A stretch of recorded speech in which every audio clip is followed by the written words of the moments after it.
Run now. I was awakened by my husband's shout. Groggily rising from bed, I hurriedly looked around, wondering if there was a fire, but everything was quiet. What's going on? Turning around, I saw that my husband, who had shouted, was still in a dream. Could it be sleep talking? My husband, Mike, often talks in his sleep, and this wasn't the first time I'd been woken up by that. But I'd never heard him say something like this before, and I couldn't help but chuckle. What's there to run from? Then, as if responding to my words, my husband said something startling, making me tremble. This can't be happening. And so, I decided to divorce my husband of 40 years. My name is Linda, and I'm 63 years old. Mike and I have a son, who got married and left home 5 years ago. After successfully raising our child, I thought we had managed our marriage fairly well despite its ups and downs. Mike is set to retire on his birthday next month. Back in our 50s, he used to laugh and say things like, "After I retire, let's head to the deep countryside and maybe take up farming or indulge in skiing all winter long. Or, doing a complete tour of the US in an RV sounds great." But as retirement approached, those conversations just faded away. I wasn't seriously considering a skiing spree at our age, but I hoped we could travel together while we still had our health. So, to celebrate my husband's retirement, I was looking online for a stay at a luxury hotel that we wouldn't normally consider. But then, run now. His sleep talk and the shocking words he uttered in response to me were unbelievable. Laura, my wife, found out about the affair. It'll be bad if she comes. My husband, deep in sleep, clutched the blanket, moaning and moving his head. Laura? Hearing that name made me shake with anger. If this continues, our plan will be ruined. His sleep talking continued. So? I'll be the one to truly ruin your plans. I thought we were about to start a peaceful new chapter after 40 years together, but this event steered us towards an unexpected divorce. The next morning, as usual, my husband woke up and ate the breakfast I had prepared as if nothing had happened. Your sleep talking was worse than usual last night. Really? Maybe I'm just stressed with all the handovers and stuff at work. You need to take care of your health to finish work properly, don't you? Yeah. He seemed to have no recollection of the previous night. Deliberately, I spoke more kindly than usual and unusually saw him off to work at the front door. It's rare for you to see me off. Well, retirement is just around the corner, so why not once in a while? Okay, I'll be going now. I'll be late because of overtime work, but I'll be home by the last train. Then you won't need dinner, right? No. My husband closed the door with a bang. After locking the door from the inside, I waited a moment until I could no longer hear his footsteps fading away. Overtime, huh? I wonder if that's really true. Time to hurry up and find out. I began searching our house to gather evidence of his infidelity. Going through each pocket of his suits in the closet, I found a crumpled piece of paper. There it is. Just as I suspected. It was unmistakably a suspicious motel receipt. He must have paid in cash to avoid leaving a digital trail, but keeping the receipt defeats the purpose. I found several more receipts, the most recent dated just 2 days ago. He said he was working late the day before yesterday, and he came home in the early hours. Despite preparing myself for the possibility of his infidelity after hearing his sleep talking, the emergence of concrete evidence shook me. And I found myself in tears before I knew it. Why, though? You said it was over. I believed that. The truth is, my husband had an affair once before, 10 years ago. I'm sorry. It was just a moment of folly. Linda, we will never meet again, please forgive us. When their affair came to light, they both apologized like that. His affair partner, Laura, was more than a decade younger than him and a subordinate at his work. Apparently, he began consoling Laura over her struggles as a divorced single mother, and one thing led to another. It was discovered when my sister happened to see them arm in arm, disappearing into a motel district. Soon after, I heard that Laura had quit her job and moved back to her hometown, and I believed their relationship had ended. Of course, there was a rut in the back of my mind. But at the time, our son was a senior in college, busy with job hunting. I was worried that our divorce would impact him, so I endured. I reassured myself, believing that after all this time together, he wouldn't seriously leave me, and we could start over. So you've been deceiving me for 10 years? My hands, clutching the motel receipts, were shaking. I will never forgive this. A simple divorce won't be the end of it. Just you wait. Continuing my search through bags and drawers, I found brochures of motels I'd never visited and aquarium tickets. But these weren't concrete proof that Laura was involved. Ah, that's right. I pulled out a laptop that had been stowed away in the closet. My husband bought it a few years ago intending to start a side job. But soon it was used only for gaming, and then not at all once he realized he could do that on his phone. I occasionally used it myself, so I knew the password. As expected, the laptop booted up easily, and I opened my husband's emails. He used a webmail service accessible from both his phone and laptop, so I could see his exchanges even though he no longer used the computer. I'll divorce my wife after retirement, and then we can live together. To my astonishment, one of the opened emails contained exactly those words. I've told my wife that my salary got less due to the recession, and she completely believes it. Let's save money to buy a condo for us. My husband works for a major corporation, and a few years ago, he happily mentioned, "It looks like I'll be getting better salary during 5 years till retirement." I recalled how he suddenly started saying something different recently. The company's performance has worsened, so it seems like my salary will be getting less. How much do you think you'll get? Maybe around $2,000 a month at best. I couldn't say anything more to him at the time, seeing how dejected he was, not to mention it wasn't his fault the company was underperforming. We had some savings, I thought we might manage. Since then, I'd been crunching numbers on the household budget every day. I had envisioned a retirement filled with occasional movies, dining out, and a few trips each year. We would have to cut back significantly. But it seemed doable. I might need to increase my part-time hours.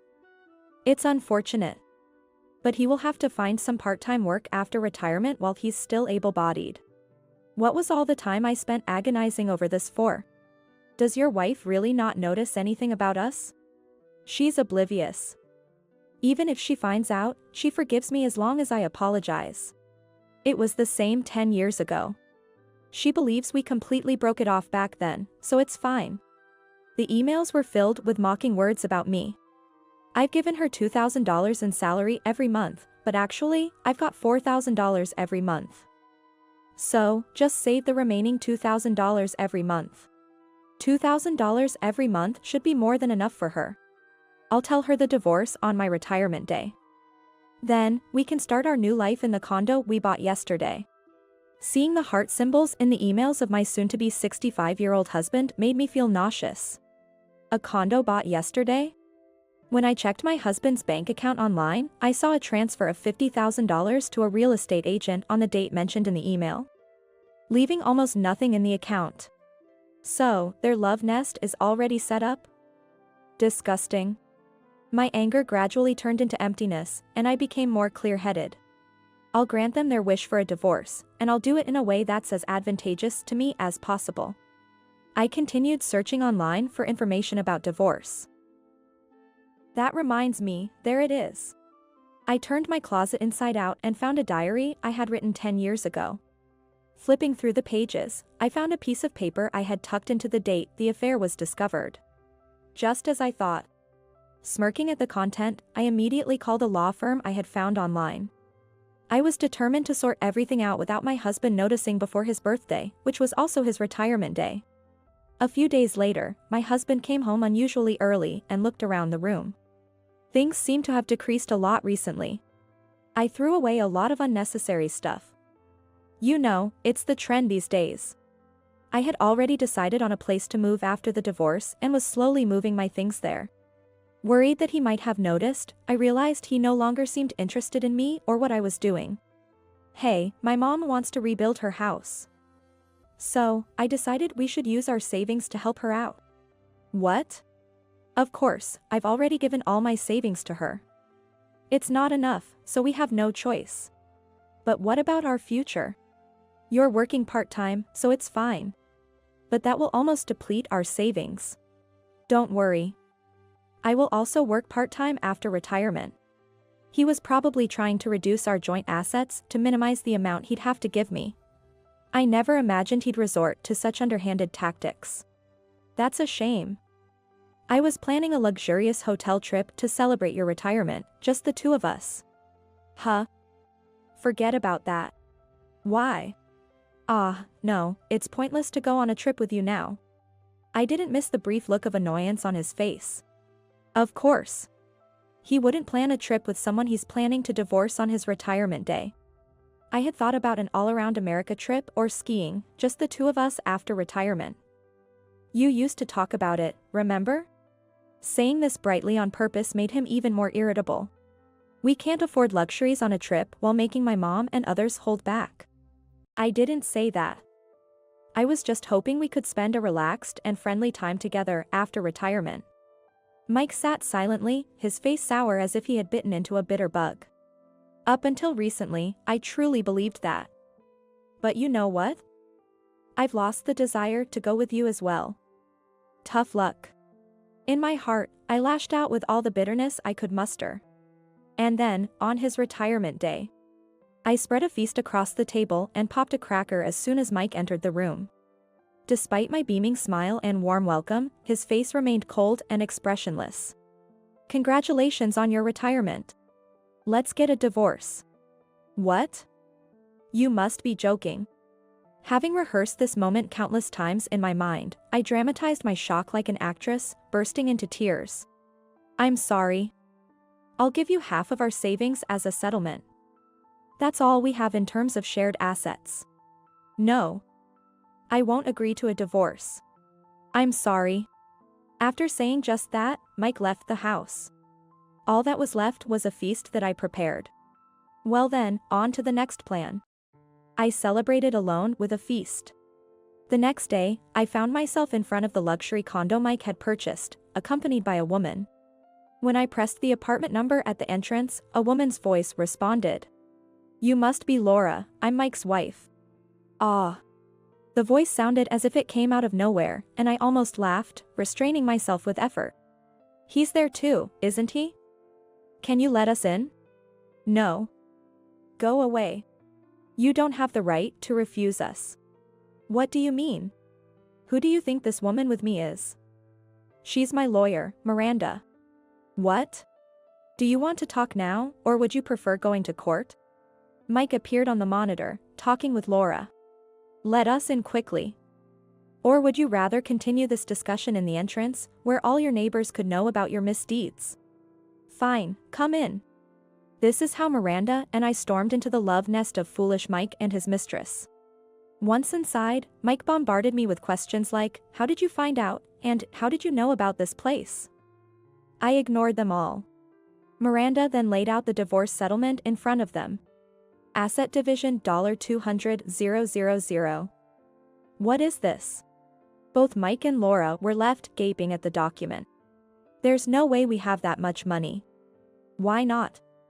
The monthly salary you hid from me for 3 years is $72,000 in total, $80,000 went to your mother. And $50,000 for the down payment on this condo. That adds up to about $200,000. Pay up. But I didn't hide any salary. Too bad for you. It seems you were trying to deceive me. Miranda has already contacted your company to verify the details. All of this is considered marital assets. Miranda nodded in agreement beside me. Laura, you could pay me on behalf of him. I don't have that kind of money. We don't afford such a huge amount of money. Please forgive us. Suddenly, Mike apologized, and right beside him, Laura was also apologizing. So you thought I'd easily forgive you if you apologized, remember? Don't underestimate me. What do you think supporting you for 40 years up until your retirement meant? The two of them timidly looked up, taken aback by my outburst. So, what will it be?